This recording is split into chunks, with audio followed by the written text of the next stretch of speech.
ადგილი დიდი ტურისტული პოტენციალითა და ბევრი ყოფითი პრობლემით სოფელს კუმისის ტბის მიმდებარედ ყოველწლიურად კიდევ უფრო მეტი ადგილობრივი ტოვებს.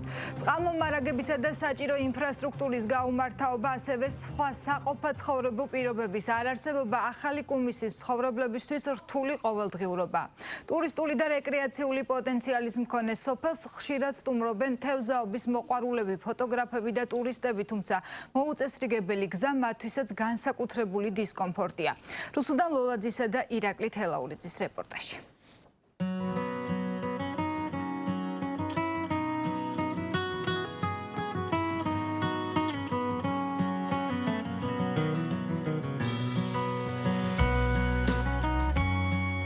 კუმისის ტბა დედაქალაქიდან სულ რაღაც 30 წუთის სავალ გზაზე მდებარეობს. ტბის ეკოსისტემა უნიკალური ბუნებითა და საუცხოო ფაუნით გამოირჩევა. აქ ბინადრობენ იშვიათი გადამფრენი ფრინველები.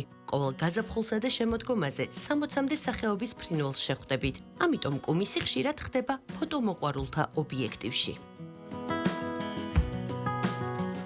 ორი წელია აქ ვარ და არ მინდა აქედან წავიდე, საუცხოო ადგილია. ბევრი ადამიანი მოდის ყოველდღიურად, უცხოელებიც მოდიან ფოტოაპარატებით, ფრინველებს უღებენ ფოტოებს. ოჯახები მოდიან, ისვენებენ, ერთობიან. აქ ბევრი სხვადასხვა თევზია, ამიტომ ბევრი ადამიანი დადის სათევზაოდ, დროის გასაყვანად.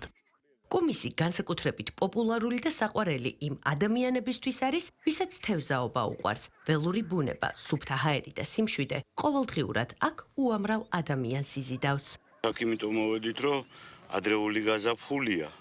აღმოსავლეთ საქართველოში ჯერ კიდე არაა მოძრავებული ტბებში, თევზები და წალკაში ვიყავით, იქ წყალი საერთოდ არაა.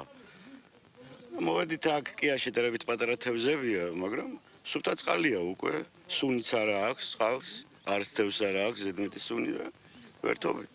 ხშირად მოდიხართ ხოლმე აქ, რა თევზი მოდის? უფრო წალკაში დავდივართ, მაგრამ აი წალკას პერიოდი როდესაც არ არის, მაშინ მოვდივართ აქ გასართობად. მოდის პატარა კარასი 100 გრამიანები, 150 გრამიანები. ვისაც უყვარს საჭმელათაც ძალიან გემრიელი. სიონში რო წახვიდე 60 კილომეტრი წალკა თბილისის ცენტრიდან, სადღაც 80-90 კილომეტრი. ეგ უახლოესია. წყალსატევია ყველას თბილისის ირგვლივ ყველას უნდა მიეხედოს. აუცილებლად ორი აზრი არ არსებობს. ახლა ეს ადგილი ხო დამწყები მოთევზავეს ბავშვებისთვის ეს ადგილი არის იდეალური. აი ახლა ვზივართ მოსასვლელადაც ადვილი მოსასვლელია, გზაც ნორმალურია. ახალი მოსული ვარ, ახლა ცოტა ნახევარი. აბა ბატონავთო თქვენი ნადავლი. აჰა, ეს კარასია სულ? ხო, ახალი მოსული ვარ. ის გაფსებას ვაპირებ აქამდე. აჰა, საღამომდე იქნებით ალბათ. ხო, საღამომდე.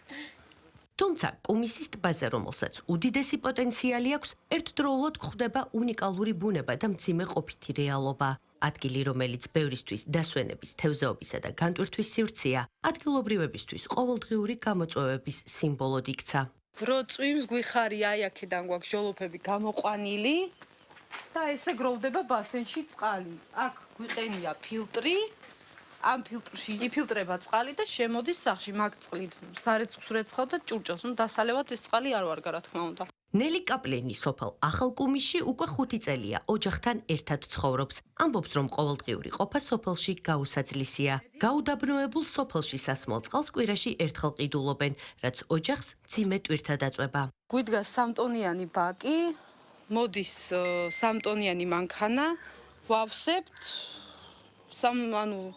იმაში ბასენშიც ვაგროვებთ წვიმის წყალს და ესე იმაშვებით. ზოგს მანქანის მაგათ ბალონები მოაქვს. ზოგს არა აქვს ეს საშუალება, რომ მაგათ ბაკი დადგას და სახლში ქონდეს გაყვანილობა, რა ჩვენ ესე გვაქვს და ყველა სხვადასხვანაირად აქვს. აქ გვაქვს ძირითადად წყლის პრობლემა. ხა ტრანსპორტ და იმას უკვე აღარ დავეძებთ, რადგანაც რაღაცა მარშრუტკა დადის. თორე ძირითადად წყლის პრობლემა არის. და წყალში რა სიხდით? აი ამ 3 ტონა წყალში? 3 ტონა ადრე ღირდა 60 ლარი, ახლა გახადეს 75. კი იძახდნენ, რომ უნდა გამოვიყვანოთო წყალიო. გრაფიკით მაინც რო იყოს, კაი იქნებოდა. არც ერთ წყავი წყალი არ არის? არა, საერთოდ ადრე იყო, ახლა აღარ არის. სოფელი, რომელიც ტბის სანაპიროს გაუყვება, ახლა დაცლილი და გაძარცულია. რამდენიმე ასეული კომლიდან მძიმე პირობების გამო მხოლოდ რამდენიმე ათეული ოჯახია დარჩენილი. როგორც ამბობენ წყალთან ერთად, ერთ-ერთი მთავარი პრობლემა გზა არის, რადგან წვიმის დროს სოფელში მისვლა და გადაადგილება შეუძლებელი ხდება. წვიმარუარი ნიაღვარი მოდის ისეთი, რომ ვერ გაივლი, ფეხითაც ვერ გაივლი ზოგადად ერთ ადგილებში ვაფშე მანქანაში ჩაჯდება, ფუჭდება. გზა ძალიან ცუდი გვაქვს იმინა. შარშან წინ 4 წლის წინ გაასწორეს ცენტრალური გზა ეს შუა. მაგრამ მაინც წვიმა ნიაღვრები არა გვაქვს ნორმალურად დამუშავებული, რომ ჩავიდეს ტბაში. გზა ესეთია თიხიანია, რომ დაწვიმავს ცოტა და იმას იზავს, მოჟინძლავს, შეიძლება სიარული და დიდი წვიმარუარი ვერ გახვალ.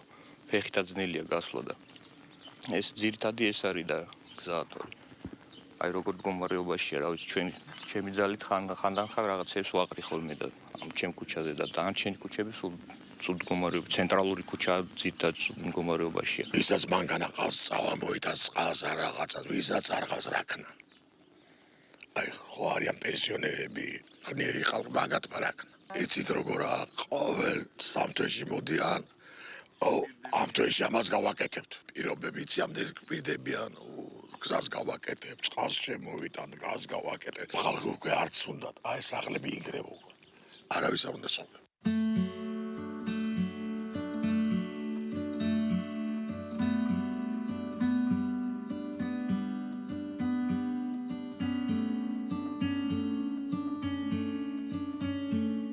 ტურისტული და რეკრეაციული პოტენციალის მქონე სოფელს კარგ ამინდებში უამრავი ადამიანი სტუმრობს. თავად ადგილობრივებისთვის კი ტრანსპორტი დღეში ერთხელ დილის 10 საათზე გადის. თუმცა თუ ტრანსპორტს ვერ მიუსწრებენ, დედაქალაქამდე გზას ფეხით მიუყვებიან. დღეს გაუმართლად არ წვიმს.